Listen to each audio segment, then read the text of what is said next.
Good morning. Jai Hind all. Good morning, sir. Good morning, sir. Okay, we'll start with our lecturate sessions. Yesterday we had tribute to Lata Mangeshkar ji. Who wants card number? Sir, Okay, Sir, Nikita and Subodh.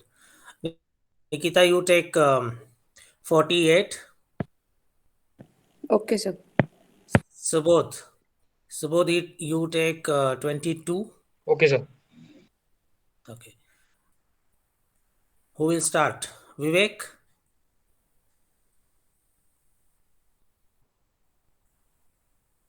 Kumar? Okay, Vivek. I will start after that, sir. Okay, after Kumar. Yes, sir. Yes. Okay, I think Kumar is also not ready. Okay, no issue. Let Uh, me. I, I, sir, can I start? Okay, Kumar, can you keep time? Yes. Okay, Vivek, you start. Okay, sir. First of all, good morning to sir and everyone. Today I am here with another simple and very essential topic. Yes, I am talking about the rivers. Okay, rivers are the natural sources of water. The flow of water arising from the higher elevation of the land and finally made that the ocean, and they are known as the rivers. We know the many of rivers in India have the religious importance. We usually call them Mata and our mother also, because they provide us water and that can be useful for the living things. The flow of water in river in the river gradually increase as they cover the distance from their rising points. While they are small rivers are join and meet to them. In Marathi, we call them as Upanadi. There are so many dams are constructed on the rivers, which can be helpful to storage the water. This water further can be useful for agriculture purpose and the irrigation also, and the industry purpose. The flowing water through dams is generally used for the energy production purpose. For example, the Koyna Dam, the electrical energy is produced from that Koyna Dam also. We see many of the cities, villages are situated near the banks of the river because the availability of water. When the civilization occurs, and at that time the water is must for the living things, and so that things are happen usually. But in some cases, most of the industrial wastes are released in the rivers, like the chemical compounds, and that is very harmful to the aquatic ecosystem, like fishes and the plants in the rivers. We can then coral reefs also in the sea. In villages, women are used to wash their clothes in rivers. We think that that is the very small thing, but it can affect the harmfully and the badly also. The sewage water from the urban area is the another major pollutant of the water. So I would like to conclude my point. We always say water is life, but today our activities pollute the pollute disturb the natural sources of water. Then we should stop the things and whatever our in hands. Thank you, sir. Good, Vivek. This is very important topic. You can relate to this year's budget also. Even government is allocating some budget for interlinking of rivers. There are larger interest of the country and the people, because we have got large amount of people. Number of people are dependent on agriculture, and agriculture really revolves around a major issue, that is water. And river has the river has been our god. Why? Because traditionally we were agriculture oriented societies. The societies were really developing around rivers. You take any civilization, it was developing around all the major rivers all across the world. So we somehow neglected it, we polluted it, we really destroyed the ecosystem by putting our industrial waste into rivers and not really caring for their flows. Nature is very, very funny. It will destroy us if we don't take care of nature.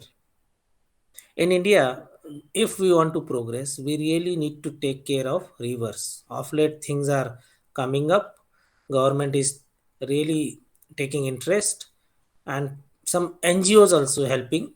Some of the environmentalists are taking interest and making people aware. We need not be tempering with too much of it, but at least basics we should do. We had rivers, some of them were blocked because of our urbanization. The some rivers literally became small, the flow has become small, some of the rivers had become dry. We need to reopen them. Surface transport and water transport, the advantage goes with water transport as far as the cost effectiveness goes.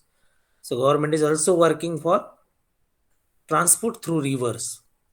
So it may be at front the issue of transport, but larger interest and the hidden advantages will be our agriculture will come up, because once the river is flowing, water is always there in that river.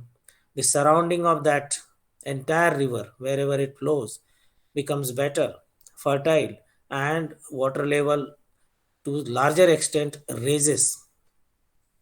So farmers get benefited. All the wells in that surrounding gets better water level, and the environment slowly improves. Rainwaters, the level improves. These are the advantages. We need to really look into it from the environment point of view, utility point of view. Agriculture boost is our necessity. Good. That is why budget, this year budget again, interlinking of rivers, there is I think 4,000 something crore rupees plus is allocated again. Especially Maharashtra and Karnataka is going to get benefited. Okay, Suraj, I'll just give you card now. Subodh is ready. Yes, I'm ready. Okay, Vivek, keep time. So can I switch on my camera? Yes, yes. Subodh, you can start. Okay. So good morning, gentlemen. My lecture topic is the best day of my life. Means we all have some of the best days in our lives, and it is unforgettable because these are the days which remembers us that how we live our life, and these days and these memories are still with us till our last breath. So it should be preserved, and it should be always preserved in our minds, and it is one of the things that we carries in our life in each and every part of it. So my best day begins when I was in fifth standard. When the summer holidays comes, so we literally with my friends I play crickets in my gully. So it is one of the best thing that I have ever had. But the thing is that due to the technological revolution, we are totally forgot about these days.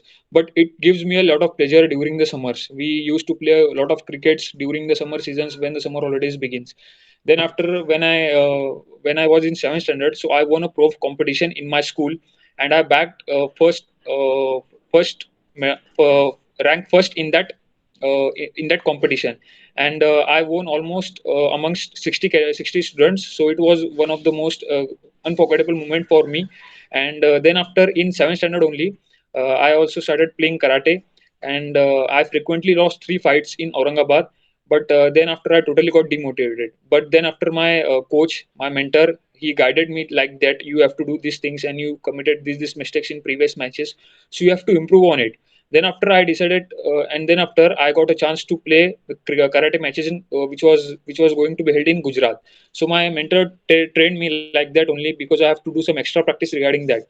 And he said that if you do hard work with determination, so definitely you will be able to secure first position in the karate matches which was going to be held in Gujarat. So I did a lot of practice, and then after I went to Gujarat, and there I bagged gold medal in the karate fight, and it is one of the best thing that I have ever achieved because at the age of 12, I this was the first gold medal that I have ever achieved in the national matches. Last 30 seconds. And the other thing is that when I came to NCC, so at the very first year, I could not be able to enroll into the NCC. So I decided to left it. But then after my journey, my journey totally changed. From first year cadet to becoming the SEO of my batch, it is one of the remarkable achievements that I have ever had. And the most unforgettable thing for me, that is when I gave the salute to the national flag holding a sword in my hand. It is one of the Your time just up. I can't express this in words. So lastly, I want to conclude that, and according to my opinion, I think that each one of us have this best days in our life, and I think that we should preserve it because these days will motivate us when we got demotivated in our life, and we should preserve it. Thank you. Okay, Subodh, good. When you narrate your best day of life or best moment, golden moment, even in interview, or if such kind of topic comes in your lecturate, the essence of it is how you express your feelings. What could be the reason that day has become best? So these hidden things tells us very significant things about you, because when you are associating your best things with something, then your personality is reflected. The GTO comes to know, okay, this person is rating something best based on this. So good if it is related to national pride, if it is related to improvement of your personality, if it is related to your family pride, or it is something related to social cause, anything and everything. We need to evaluate, okay, how I am looking at best things. For someone, building a very good house or buying a very good dress or buying a very good car can be best moment. If your best moment is something to do with your parents, society, nation, you are telling something else. This is very important to note. Those who are really aspiring for defense forces, even in any interview, when a panel asks, what is your best achievement so far? If that achievement is telling only about your interest, review it, feel about it. Why my best moment is just associating to my self interest? Think it. So, this is a subtle message in such kind of things. Good, Subodh. Who is next? Nikita? Yes, sir. Okay. Subodh, keep time. Yes, sir. This you can start. Okay. Good morning, everyone. The topic which I have selected for my lecturate is Northeastern states, an integral but still walled part of India. First of all, let's see. First of all, let's see that how many states are there in northeastern part of India. First is Assam, Arunachal Pradesh, Nagaland, Manipur, Mizoram, Tripura, and Meghalaya. All these seven states together form the northeastern part of India, and these seven states are also called as the seven sisters of India. Initially, after when in the period of after we got independence, all that part were the one, and after some time it got splitted into seven states.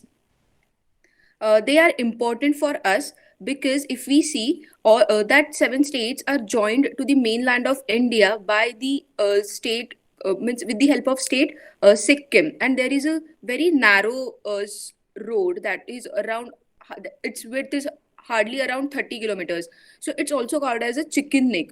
So most of the people think that only just because of means the northeastern states are joined to us via that chicken neck, but I feel that there is more people to people connect. There is a cultural exchange, so there are a number of things which we can connect only just by connecting them with road. Now, uh, these seven states are important to us because of tourism, then development. Then these part is also strategically important because if we see few states like Assam, Arunachal Pradesh, Manipur means all these states share boundary with means our neighbors like Bangladesh, China, Myanmar, and Bhutan. So whenever, if in case we face some like a current scenario, we are not on good terms with China. So if in case we get into trouble with China, then we will need these states. And recently, it was in news that China was establishing the village in the Arunachal Pradesh in our territory. So definitely, it's a thing to worry. So we need to look after that also. So because to tackle China, we will need northeastern states. Then, if we Last see 30 seconds. economically, then the tourism of that sector is still untapped. That sector serves a lot of potential, and large, and also the development of those areas are not that much developed, means not that much there as compared to the mainland of India. So because of that, the insurgency problem is also there, the Maoists movements are there. So lastly, I just want to say that northeastern states is integral part of India, and united we stand strong. Thank you. Well, Nikita, very important topic from competitive exams point of view, because we are paying more attention to Northeast. When government says, initially they used to say look east policy, now it is act east policy. Though it reaches out to the Southeast Asia, but through what? Through these Northeast states. Because somehow Northeast states were not really integral part when it comes to development. There are some differences also.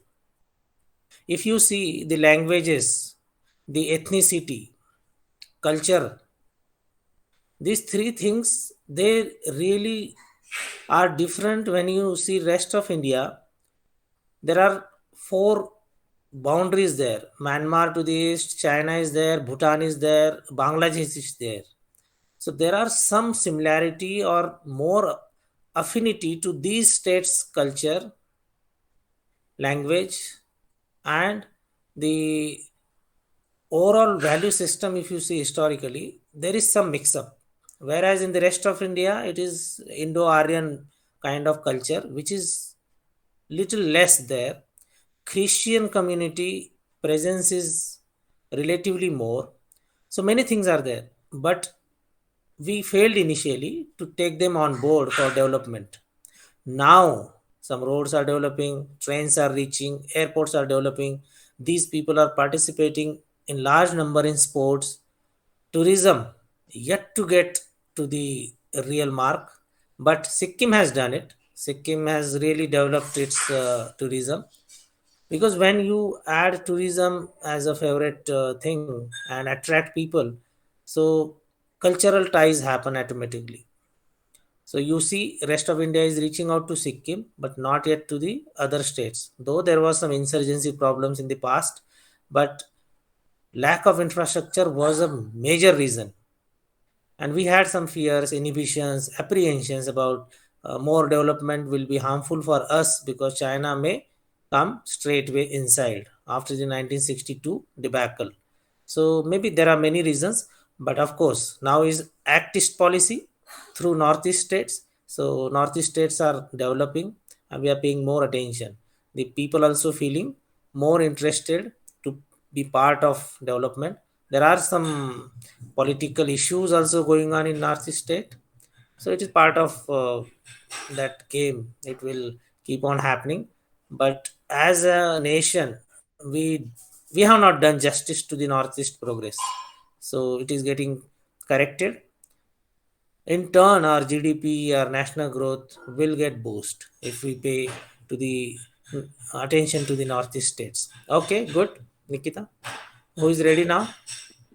Subodh or Suraj. oh, sorry, Suraj. Suraj ready? Yes, sir. Okay. Nikita, keep time. Yes, sir. Subodh, you can start. Okay. Good morning. Today my lecture topic is festivals in India. So as we know that India is a diverse and secular country. India is always a land of festivals, and festival has the symbol of social, economical and cultural importance. There are mainly three national festivals: 15 August, 26 January, and 2 October. On 15 August 1947, we got independence from Britishers, and 26 January we celebrated as a Republic Day of India. And on 2 October, we celebrate the birth anniversary of Father of the Nation, that is M.G. Gandhi. On 26 January, we conduct RD parade and demonstrate the power and strength of Indian Armed Forces. Besides this, there are many festivals like Deepavali, Eid, Christmas, Baisakhi, Pongal, Bihu, and Raksha Bandhan, Karwa Chauth. These are the festivals which celebrates across the India. And Raksha Bandhan is the festival which shows this bond between brother and sister. Karwa Chauth is the festival which make a strong bond between husband and wife. Apart from this, whenever there is a festivals, markets throng with people, and ultimately our economy boost. Everyone gets benefited, and as I said that India is a secular country, so we always give importance to each and everybody's festivals. We just not celebrate Deepavali, but we also celebrate Eid and Christmas with equal importance. Apart from this, there are many festivals like ox worship, snake worship. We just not take their hard works. We pay gratitude towards them, and we just not take their efforts, but we always thanks to them. So I just want to say that whenever there is a national holiday, people go on picnic, and they are taking bad advantages of the national holidays. Instead, they should gather and spread a patriotic feeling among the people.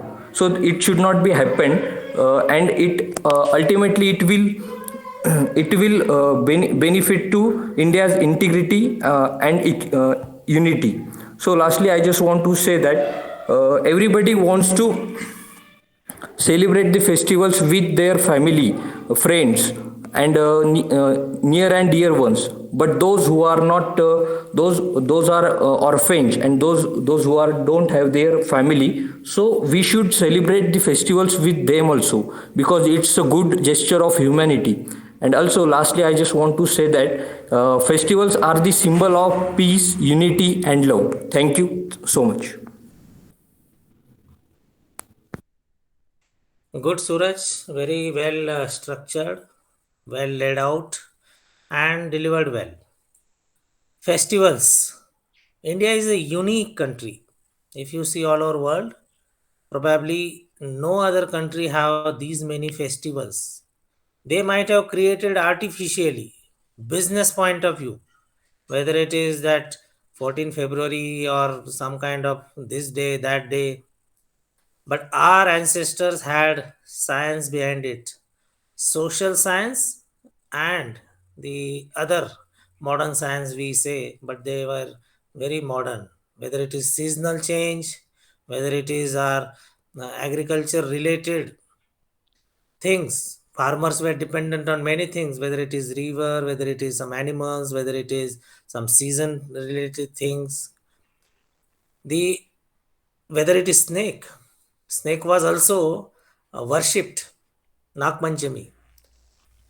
Relations, Guru Purnima, sister, Raksha Bandhan. So, what it signifies? It signifies that we were wise. We had strengthening of relations because these festivals bring us together. They enhance our bonhomie, they enhance our love, affection, and they make us better human beings. There may be differences, but when Deepavali comes, family comes together. There may be differences between society. When Holi comes, people come together. When Eid comes, people come together. So these festivals are very important. Unfortunately, today we are treating these festivals as a party mode. Don't look at it just as a party kind of scenario. There is something more to it. If you want to celebrate Women's Day, do something constructive on that day. If you want to celebrate Children Day, do something worthwhile. If you want to celebrate Guru Purnima, take at least one lesson of your favorite Guru. If you want to celebrate animal related any festival, concern about environment, animals, so just do something which will give you more satisfaction and it will be impactful, because our country is unmatchable in this regard. That is our identity. No other country can compare with us. The diversity of festivals across the length and breadth of country, and there are many festivals probably are not yet getting that much recognition. They are localized, whether it is husband and wife related thing. In north it is called differently. In Maharashtra it is like Savitri Puja. What Savitri Puja. So these are the things. Revisit it as a student, try and find out more on that. There may be some more history to it, and it is interesting. But the essence of it, once this topic has come up, every festival you must be little more aware, more serious while celebrating it. It is just not a party. It is not about eating and having halla gulla. No, there is something more to it. Okay, Kumar, ready? Yes, sir. Okay, Suraj, keep time. Yes, sir. You can start now. Okay. So today I will talk on a very important topic, which is the rise in the oil prices and the reasons and the impact. So we should see that India is one of the second largest populated country in our world, and it has been the most significant country in the last decade because it has got the large number of GDP, and it is trying to reduce its trade deficit with lots of countries. So when it comes to the oil prices, we can see that oil is one of the asset of a country where large amount it gains from the taxes of the citizens, and these taxes are utilized in the economy and for the purposes of the government. So we see that in the world scenario, we are largely dependent on the oil when from the Iran and other countries as well, like Saudi Arabia. So if we see, if the country is trying to reach to the Iran as well as Saudi Arabia, it needs large distance to bring this oil into our country. It might be the linkage from the through the gas pipelines of the India and Pakistan connecting to the Iran, or through the barrels which comes across our borders. Now we see that this distance is large, and that's why the money, the oil prices, the it increases due to the distance and due to the things which are related to the uh, refining of the oil, and then extraction, refining, and finally bringing into the market. So we see that there are various reasons. The another reasons are that when the refining company refines it basically involves their share of profit.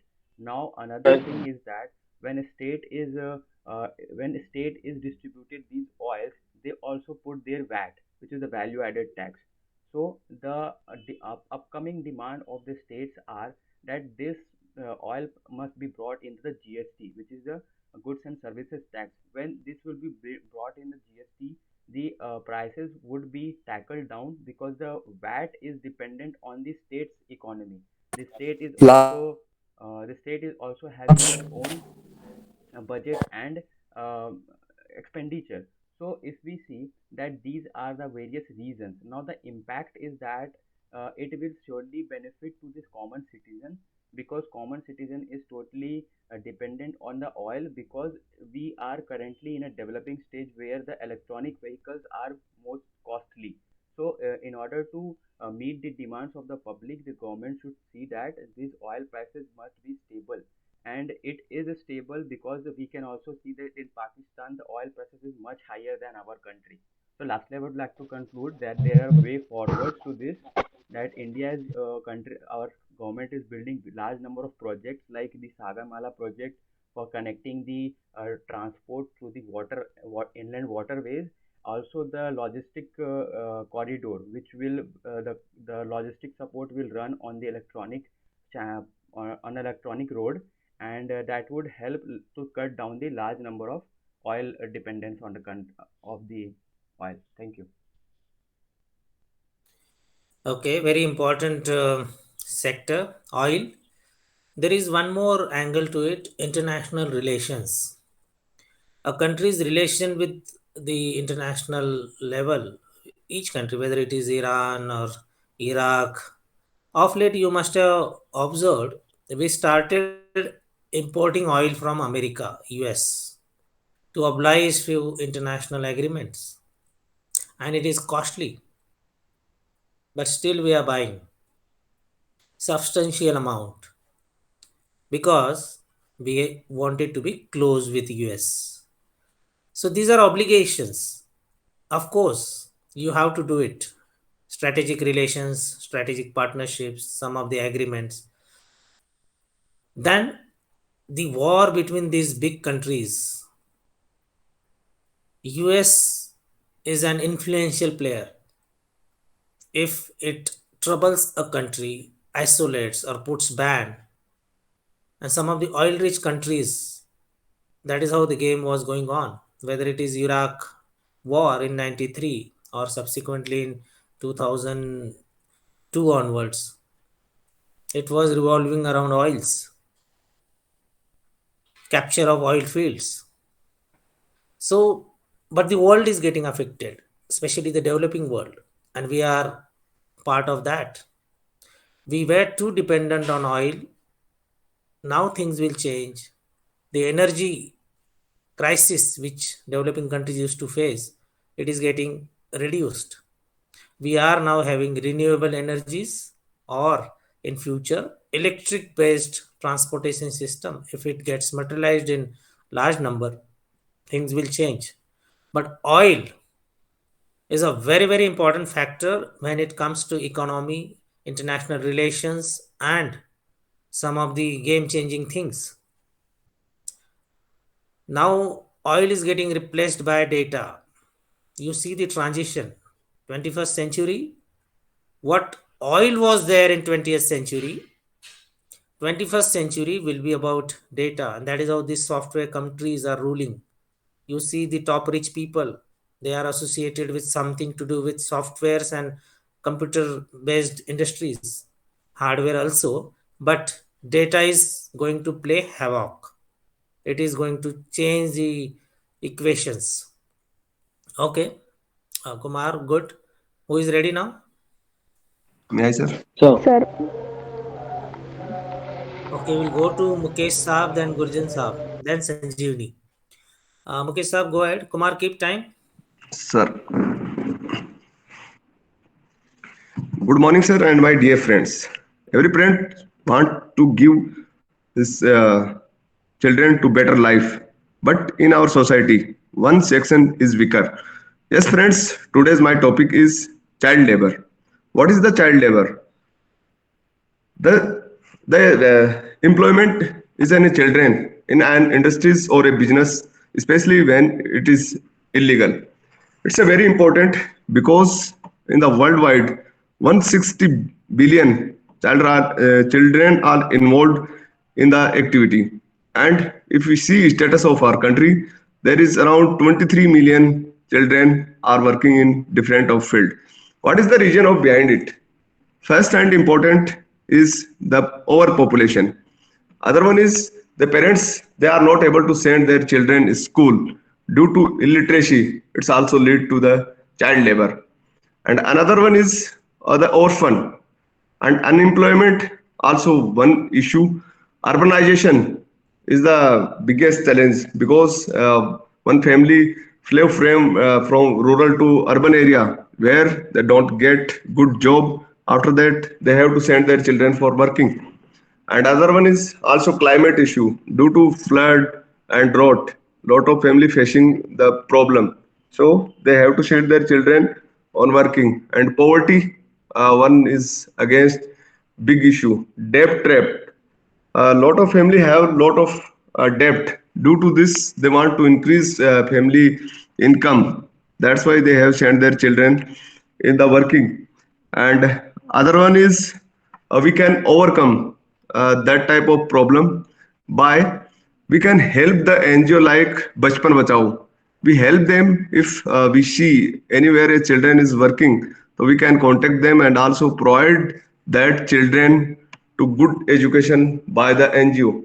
And other one is government should make strict policy on the child labor and also implemented and it watch closely. So it can be curbed. And other one is we can also promote homemade things, so it can help a family to serve their life.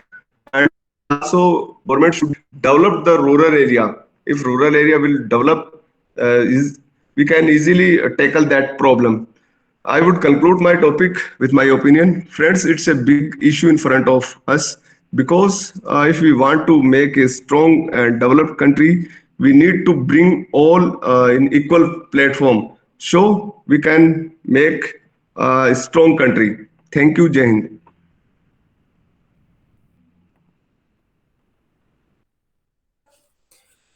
Good. From the society and nation point of view, this topic is very significant.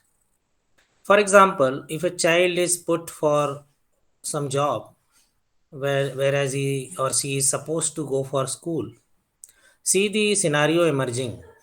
That child is unlikely to settle in life. That child is likely to get into criminal activities or some kind of unwarranted things. And that child will have future family. Once that child grows, that family will also unlikely to have a very good future. These are very important things from the nation point of view.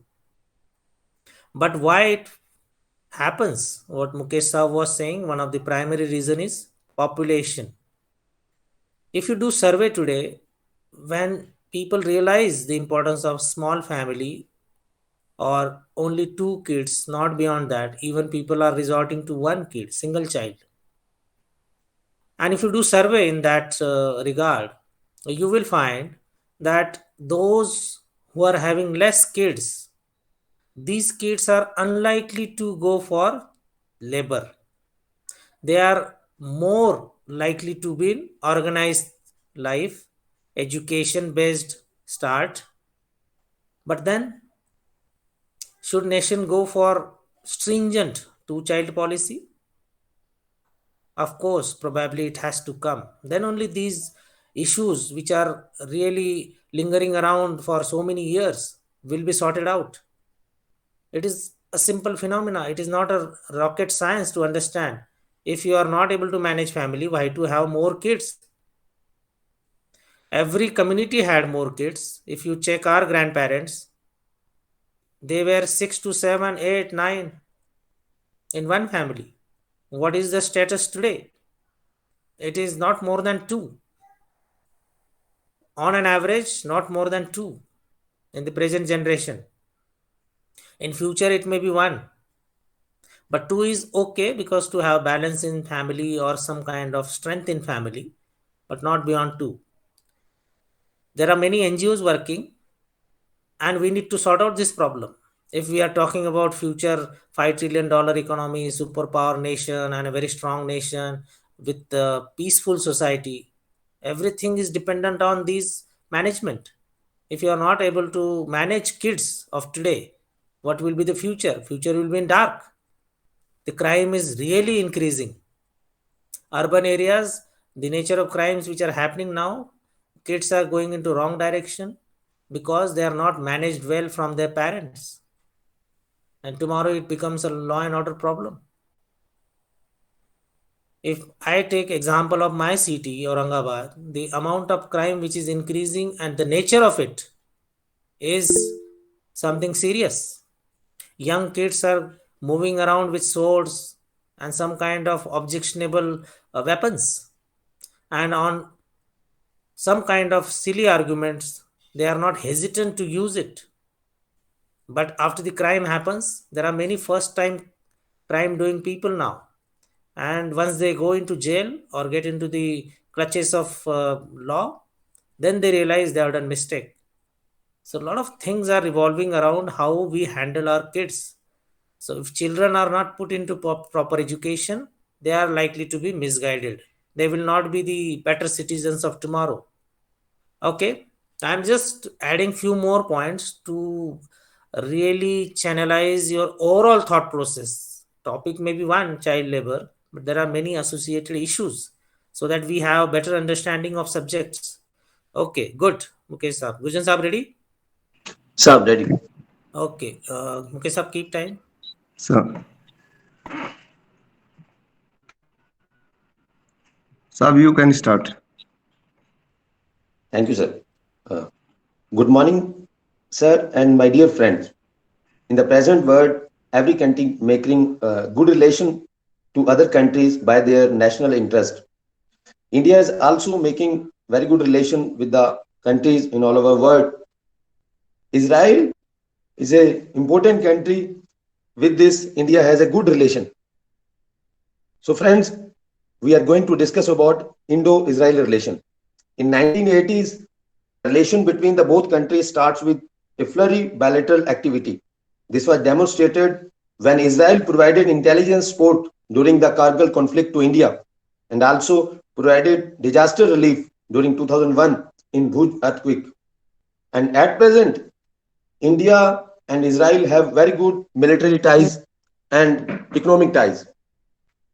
First of all, the military collaboration. We have importing surveillance equipment, radar, optical surveillance equipment, and UAV like such a Mark 1, such a Mark 2, Iran in our inventory. Uh, we have importing the many smaller weapons, and also we have conducted the naval exercise with Israel. And as India is focusing to defense manufacturing by under the technology transfer scheme, the India is also providing good support to Israel is also providing the good support to India, and also India and Israel the good collaboration for agriculture sector by develop the dairy farming, micro irrigation, vertical farming, drip irrigation.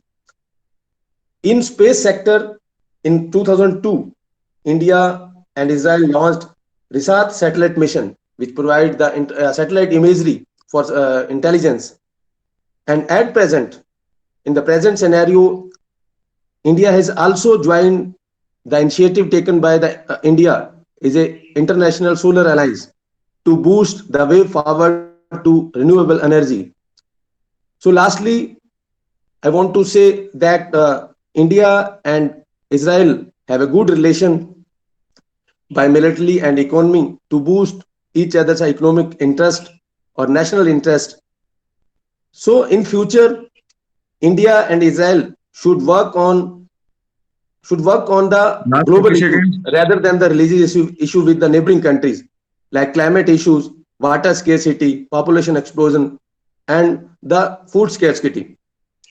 So by these, India and Israel can make the better relation and provide the mutual support and economic support and technology support to each other. Thank you. Good. Gurjant Saab, Indo-Israel relations are very important and of late they are really becoming very, very strong. There is a history to it. We were never very openly with Israel. If you see, Israel was closer to US. We were closer to Russia. So naturally, we could not come closer to Israel. We were giving more sympathetic view to Palestine. So Israel and Palestine war was very famous. They were fighting for long years. Just they are settled now, but maybe it is not a permanent settlement there. Some issues may crop up again, but Israel is militarily very, very different country. They have fought all their life wars. Arab Israel war is very famous. They have been fighting because the country is small and surrounded by all adverse countries, and the religious angle is more to it. But Israel is never giving up. Israel is scientifically advanced, technology is their key areas, and when we started purchasing things from them, we are benefited. When we started coming closer to Israel and US, things are getting balanced out. We are also understanding the importance of ties with these countries. Agriculture ties. I request all students to understand how Israel is really helping us in agriculture sector. Military sector, people easily understand. There are many things which are happening in agriculture. The drip irrigation is actually from Israel's uh, area where there was less water or the water problem was there, and they developed this technology and we adopted it, we learned it from there. But then how Israel operates, their philosophy, their principles, their aggressiveness, we learn from them.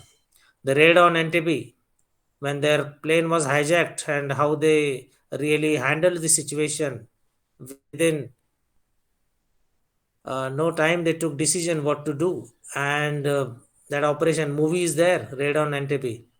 So you must see that movie. You will come to know what is Israel. These all things we learn from Israel. Offensiveness. They have been fighting wars. We are also fighting wars. So no nonsense. Crossing borders. Yes, there is no hesitation. Probably we are learning a lot. They killed those terrorists who were involved in killing their football team. Interesting read. You must read it. Okay, a lot to learn from Israel, and we are closer to Israel nowadays. Who is there next? Sanjivani. Sir, yes, sir. Okay, Gurjant Saab, keep time. Sir, Sanjeevani, you may start.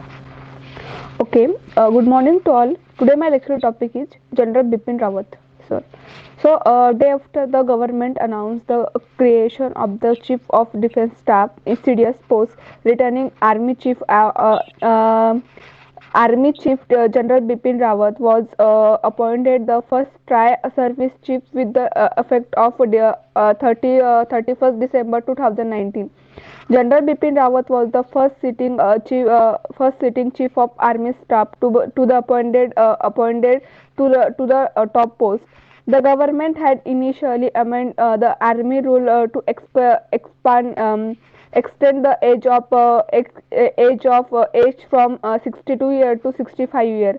Then preventing the way for appointed General Bipin Rawat has taken over the Indian Army from General Dalbir Singh on 17 December 2016 as the 27 Chief of Army Staff. On 8 December 2021, the 63-year-old life was cut short after the chopper crash in Nilgiri Hills in Tamil Nadu, in which Rawat and his wife and 11 other boat of on helicopter crash. The the chopper the chopper of General Bipin Rawat is enough crash in a foggy condition. The IAF and other officers said he served by two daughters. General Bipin Rawat born on Puri, Uttarakhand on March 16 March 1958. His family has deep service in the Indian Army from multiple generations. His father Lakshman Singh Rawat was from of the Puri Galwan district and Galwan district on the rank of uh, Lieutenant General, and of the NDA and IMA. Rawat was commissioned into the Indian Army on Last 30 seconds. in 1978 in the same unit as a rifle. The first chief defense service is the is on con, contingents to included the northern and northern and eastern commander. During the 46-year service, Rawat served on brigadier command. So Time up. he was also awarded on MPhil in Defence Studies from University of Madras. He is also he also did his diplomas in management and computer studies. Rawat was awarded Doctor of Philosophy from Chaudhary Charan Singh University. So lastly, I want to conclude that let CDS General Bipin Rawat sir was a very great personality and he should be remembered forever for his contribution to the nation. And if we want to pay tribute to him and just help to develop and contribute to our nation development. That is the real tribute to CDS General Bipin Rawat sir. Thank you. Okay, General Bipin Rawat, a very important personality. Those who are going for SSB in near future must be prepared. Some questions on him, maybe in lecturate, maybe in interview, CDS appointment, or General Bipin Rawat. These two important topics are there. I was fortunate to work with General Bipin Rawat, sir, and amazing personality. His father retired as vice chief. He himself became chief. Great family, and we can't help for these natural tragedies because it was an accident. He he was meritorious student when he was in academy. He was sword of honor, and he had illustrious career. He had brigade command of RR sector. Then he was infantry division commander in Baramulla. And when he was GOC, General Officer Commanding 19 Division, I was his staff officer. Very closely, I could see work with him and saw how great leaders work. Very nostalgic memories with him. But you, as a student, must study from your exam point of view about CDS, why the CDS post is created, what are the benefits, why it is required, are there really advantages, how synergy happens between services. India is a large country. Compare with other countries' military structure, and as an individual, there may be one odd question or a lecture topic on General Bipin Rawat. Okay, Sanjeevani, and before you speak, you have to understand some military terminology, some words. It is very important. So, Sanjeevani, just read once more some of the terms and specific meaning of those. Okay, we'll go to Yes, now. sir. I think Omkar is remaining and Amruta. Amruta, ready? Yes, sir. Okay, Sanjeevani, keep time. Yes, Amruta, you can. Okay. Good morning, sir. Good morning, everyone. India is brilliance, intelligence, and truth. This was a little article by Acharya Prashant. What I am going to tell you all today are not my thoughts. This article made me think and read more about spirituality and Vedic Bharat. This is a reason why I chose to have it as a today's lecture topic, that is, India is brilliance, intelligence, and truth. The article by Acharya Prashant was like, my India is the intelligence that first shone upon this earth.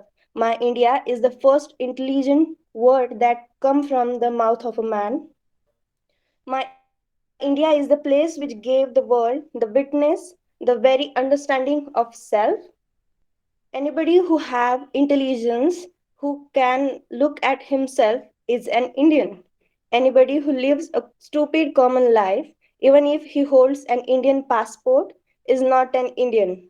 The way I look at it means Acharya Prashant look at it is Einstein is an Indian, Jesus is an Indian, And the vast majority of all of us living on this land, we are not Indians because India is not a piece of land.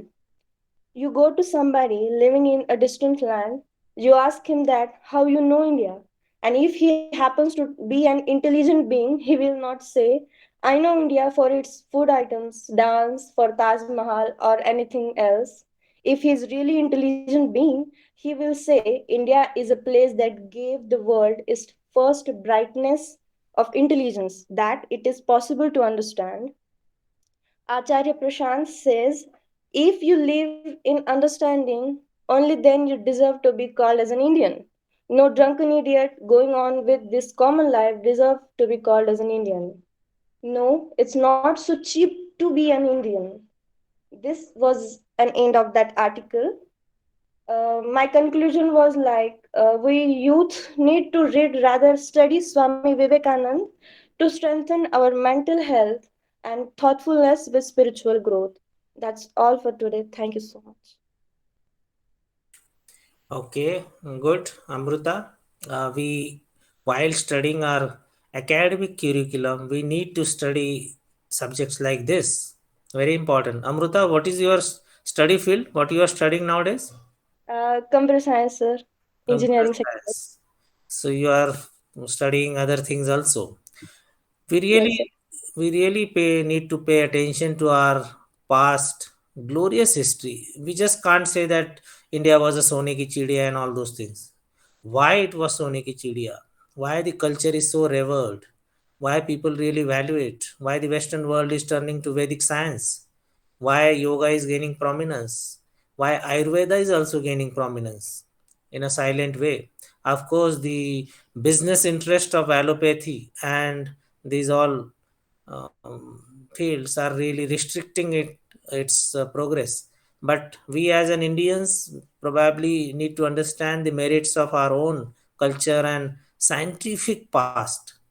I will not say it is just very religious or something like that. It was scientific. We we are not doing justice to our past. So you all are students, while you are pursuing your education and your careers, you must pay attention that something can be read about our past more interestingly. Okay, good, Amruta. Thank you, sir. Sir, Omkar. one question, can I? Yes. Sir, जब ये online हमारा lecture रहता है तो सब एक दूसरे को सर बोल के संबोधन करते हैं क्या, मतलब क्योंकि मैंने बहुत बार सुना कि जो फ्रेंड्स है वो एक दूसरे को साहब सर बोल रहे हैं, तो इसलिए पूछा. Okay, okay. There are some senior persons here, like Mukesh Saab is there, Gurjant Saab is there. They are already in army and they have put in more than 16, 17 years of service. So there is one more, Dubey Saab is there. He's not there, I think, today. So three of them are serving and rest all are, I think, of your parallel age.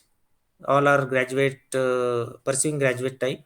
Okay, so it is up to you. See, Western world, when you go into corporate world, a 60-year person is also called by first name. But we need to preserve our own culture. We cannot Yes, be that modern. yes, So it is a very minor issue, don't worry. yes, Okay, Omkar, ready? Yes, sir. Ready. Okay, Amruta, keep time. yes, sir. You can start, sir. Okay. Good morning. Today's my lecture topic is International Atomic Energy Agency, IAEA. That International Energy Agency is the world's central intergovernmental forum for scientific and technical cooperation in nuclear field. It works for the safe, secure, and peaceful use of nuclear science and technology, contributing to the international peace and security. The United Nations and the European Union and USA and Iran are the goals are the members of the IAEA. Recently, the news of Iran nuclear deal, in that the nuclear energy is for the good use, not for the bad. Joe Biden stated the deal with the Iran for the nuclear deal. But the IAEA is the uneven authority. The main criticism of IAEA about the different countries. It promote the nuclear energy for peaceful use. The also the NPT uh, of that agency, Nuclear Non Proliferation Treaty of 1970, is signed by the 131 countries. Only four countries are not signed that treaty. That countries are India, Pakistan, Israel, and South Saudi. Recently, the North Korea in 1985 also withdraw from that treaty, and they tested the nuclear weapon in their country. The in 2050 comprehension plan of action or Iran nuclear deal only use nuclear energy for peaceful, and blocking the Iran's path to the nuclear bomb is the main agenda of this agency.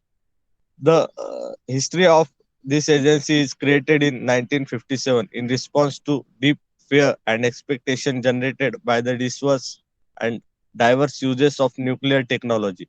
The agenda was the atoms for peace. The US President Ison Howes are addressed this agency. Last 30 seconds. General General Assembly of UN on 1953. The agency shall seek to accelerate and enlarge the contribution of atomic energy to the peace, health, and prosperity thought of the world. Lastly, I want to conclude that the big countries are release their nuclear weapons. Then they shall move further for the other countries to ban on nuclear weapons. Time up. Here, IAEA is a good initiative, but unable to stop some the some of the nearest country like Pakistan nuclear weapons, South Korea, and it also the big country IS start, but Iran is successfully under the IAEA agency. Thank you.